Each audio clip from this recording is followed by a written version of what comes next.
All right, let's dive into something really fascinating today. We're going to explore a pretty provocative theory from a theologian who looked at one of history's biggest religious divides, the split between Christianity and its Jewish roots, and asked a wild question. What if it wasn't an accident? What if it was all part of a deliberate, strategic design? And this right here, this is the key to the whole thing. The theologian basically starts with a thought experiment. He asks us to put ourselves in the shoes of an adversary, a force whose only goal is division. If you wanted to rip a faith away from its very foundation, how would you do it? What would be your long-term game plan? So let's actually run with that idea for a minute. If you're designing a plan for division, you can't start with the present.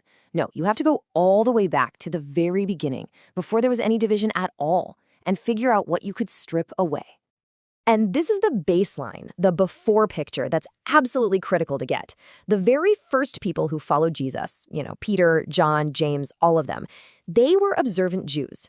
To them, Yeshua was the fulfillment of everything their scriptures had been pointing to. They weren't starting some brand new religion. They were just Jews who believed they had finally met their Messiah. Okay, so if that's where it all started, how on earth did we get to where we are now? Well, according to this theory, the adversary's plan wasn't a lightning strike. It was a patient, slow, and methodical process of driving a wedge right between this new faith and its Jewish identity. So how was that wedge driven in?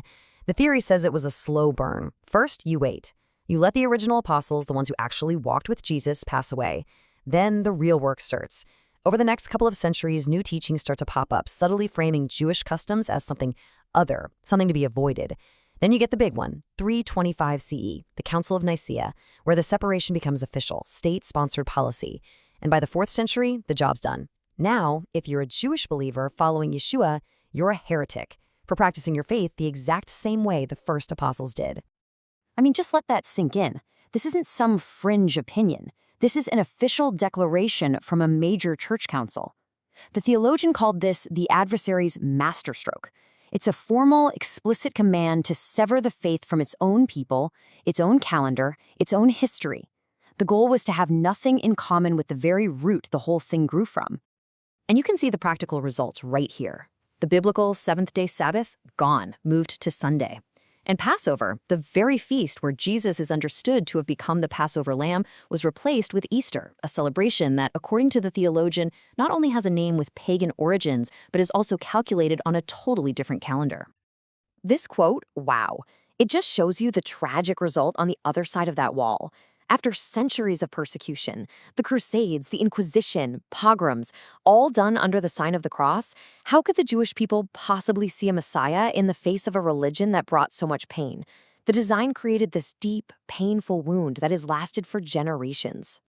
So this deep historical divide didn't just create separation.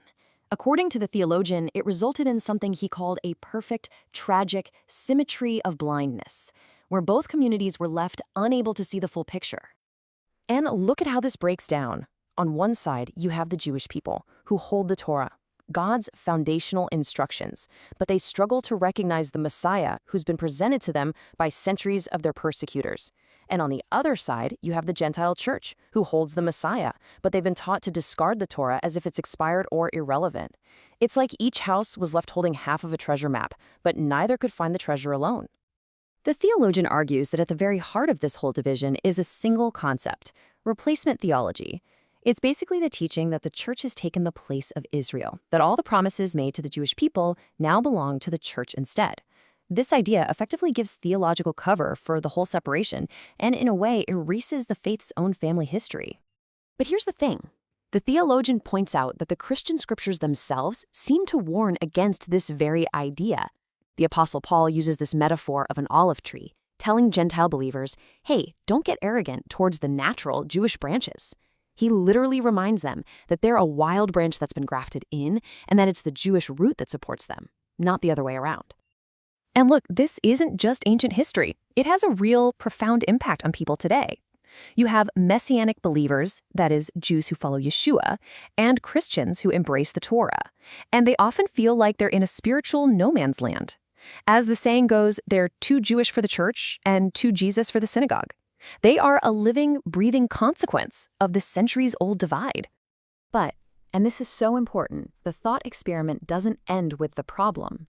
The most powerful part of this whole theory is when the theologian flips the script. He asks, if this was the design for separation, what would be the design for restoration? In other words, what would the adversary fear the most? So let's really ask that question. Imagine you've spent nearly 2,000 years executing a brilliant plan of division. It's worked perfectly. What's the one thing, the one development that could make it all come crashing down? What is your single greatest fear? Well, according to this theory, it isn't just one thing. It's a cascade.